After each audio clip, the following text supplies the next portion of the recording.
All right, good morning, you guys. We're in week 3, which is terribly exciting. I don't know if that came on late, but good morning, you guys. We are in week 3 of 80-Day Obsession.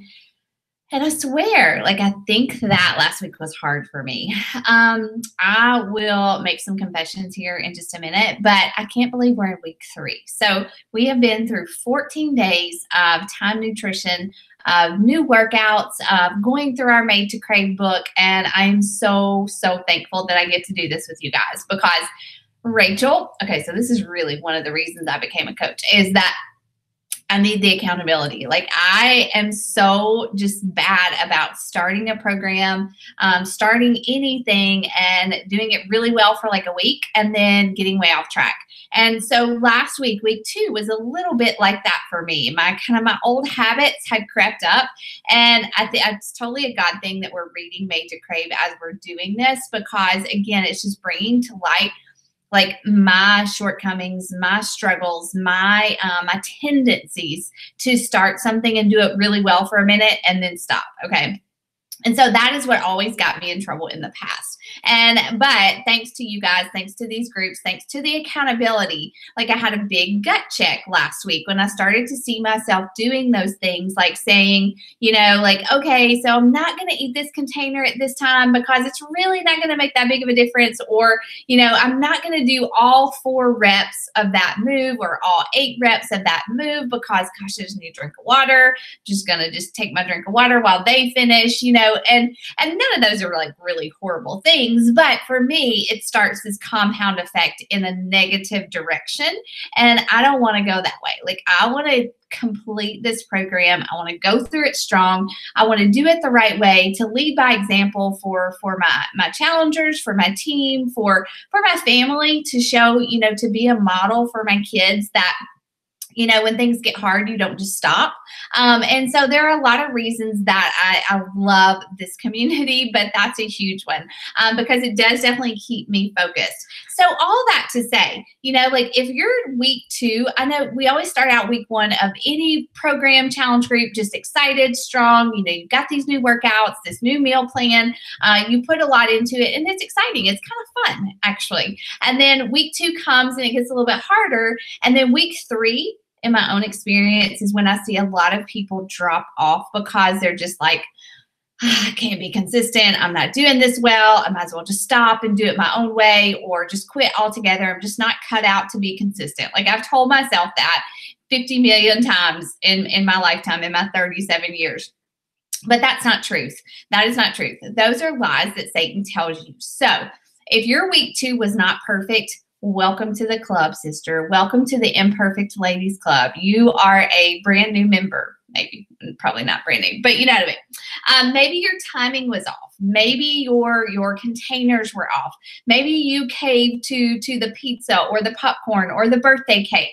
That doesn't mean that you're not cut out to do this. That doesn't mean that you can't complete the program.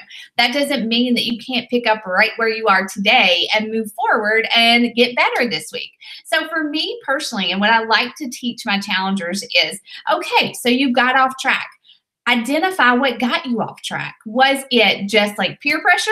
Well, I'm sure there are people in your life who are what are you doing? Just eat the brownie. I see that a lot. I hear that a lot. People make fun of me all the time, especially at social gatherings. And sadly enough, especially at church gatherings, that's where I get made fun of the most, is people are Rachel won't eat that. Rachel, look, here's some pie. Ha, ha, ha. You can't eat that, And I'm no, I can eat it. I'm just choosing not to, in my brain, I say that. But anyway, so whatever your week looked like last week, don't let that define you. Don't let that defeat you. Don't let that be something that keeps you from reaching and going after that original goal that you set for doing this program. And I know we all set those goals. That was part of our prep week.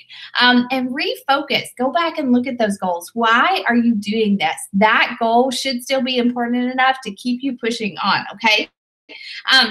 So some of my confessions. I did. I started to fall into old habits. Like I didn't portion with my containers as much as I should have. I moved my containers around a little bit because I just wanted to. I was craving certain things at certain times. I definitely ate extras of my containers last week. And, I didn't give it all in every single workout, in every single rep.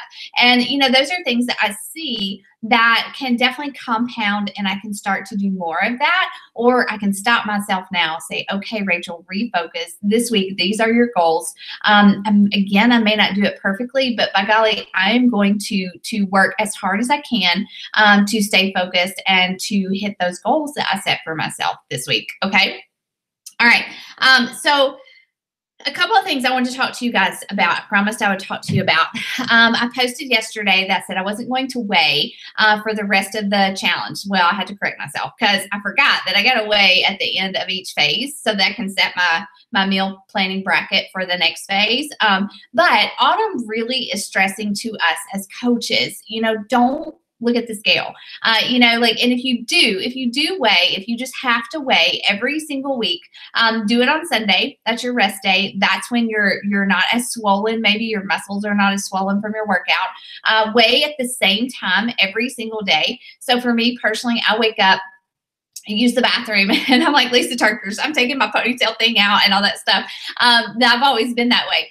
But I weigh first thing when I get up, before I even drink my Energize, before I eat my pre-workout meal, all that. So I'm weighing at the same time when I do weigh. But I'm choosing not to weigh every single week because I don't want that to be my focus. And personally, in the past, my experience, my habits have been that I make decisions based on what the scale says. So if I wake up and I've lost a pound, I'm like, oh, I can have an extra container today. That's not the way it works. Or if it's up, if the scale has gone up, I'm like, oh my gosh, I need to cut way back, or I need to do some extra exercise. And that's just not a healthy mentality.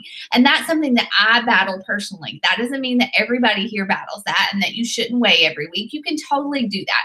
But I know that there are a lot of people in this group that struggle with the scale. And ladies, we have got to break up with that scale. It just tells you what your physical composition is right now. It does not define what your worth is, what your value is, what your purpose is.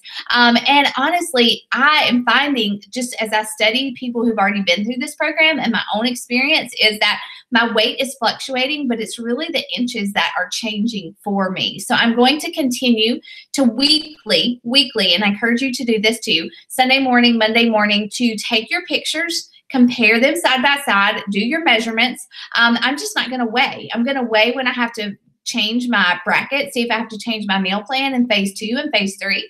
But other than that, I'm not going to get on the scale because I let it dictate my actions far too often and my feelings far too often. And I'm not doing that. And so you decide for yourself what you want to do, but that's just what I'm doing. Containers. I'm going to make a different video because I don't have time. I know you guys have to do some stuff this morning, but about containers and the way that she has paired them together and what that means for you and why it's so important to be following your container system the way that she has laid it out in this program. She is trained. She is using science to do this. It makes a difference in our bodies and our energy and what our bodies are absorbing. She's done all this work for us. So follow the plan the way it's laid out for you, please. Like, just trust the process, trust me, and we'll just keep moving forward. But I'll explain more about that later, okay? Another thing, well, I'll talk about that later too. So I talked to a couple of you guys who were kind of upset about having guilt over not following the plan exactly. And I just want to challenge you guys, like, just break up with the scale, break up with the guilt. We say this a lot, give yourself grace. Yes, definitely give yourself grace. God gives us grace. We're imperfect human beings. We're going to not do it perfectly. We're not capable of doing it perfectly. We're not supposed to, but that's not an excuse. So don't grace yourself into excuse either. All right. Give yourself grace. Pick back up, figure out what your triggers are, move forward, and follow the plan, and don't make excuses for yourself either, okay? If you Look, I just hit my steps. If you are making excuses and saying, oh, well, I have to do this because I'm going out to eat with these people, or I have to do this because my kids are having a birthday, or I'm doing this because my husband wants to take me on date night, those are excuses. You can't keep compounding grace. You figure out what your triggers are, what's holding you back, and you change your behaviors and make different decisions, all right? If you want to do this, you have to do the work, and you have to refocus, and we have to sacrifice, honestly. Now, I'm not going to give up birthday cake or a glass of wine for like 3 or 4 months. No, this is 80 days. I guess that is three months, but you know what I mean. I'm not going to do this for a lifetime. This is just now. This is for it to help me focus, to help me get stronger, and to figure out some different things about my body and what it responds to. And I love that this is such a learning experience. And I want to challenge you guys to, finally, last thing, to be persistent. You know, I love in chapter 5 of Made to Crave when she breaks down that passage from Ephesians chapter 1. And that first sentence, he says, I keep asking that the God of our Lord Jesus Christ, the glorious Father, may give you the spirit of wisdom and revelation so that you may know him better. And so if you find yourself struggling or falling down over and over again, keep asking. You know, just like, he's not going to change everything that he has the capability to. Yes, he has the power to change us, our desires and our behaviors and our cravings instantly. But, typically he's not going to do that. We have to do some of the work too. We have to ask him to help change our behaviors. We have to trust that he will do it. And we have to start to change those and pray through the temptations. So if you find yourself struggling, if you find yourself falling down over and over again, then be persistent in prayer, sweet sister. Don't quit praying. We can't do this for a week, and if our habits don't change, our behaviors don't change, we just give up. No, we keep praying. We keep praying. We keep seeking him and asking him to come in and become Lord over this area of our life as well, okay? So that was just on my heart, just what I wanted to share with you today. We have got our week 3 Monday workout today. Hopefully you've done it already. If you're watching this, or maybe you're about to do it, go crush it. Go crush it. Follow that meal plan, drink your water, go to bed tonight with the confidence that you stuck to the goals that you set for yourself, and invite God into this every single time, every single day, and especially when you feel the struggle coming on. All right. Post below what your focus is for this week, what your goals are, and let us celebrate and cheer you on. All right. Bye.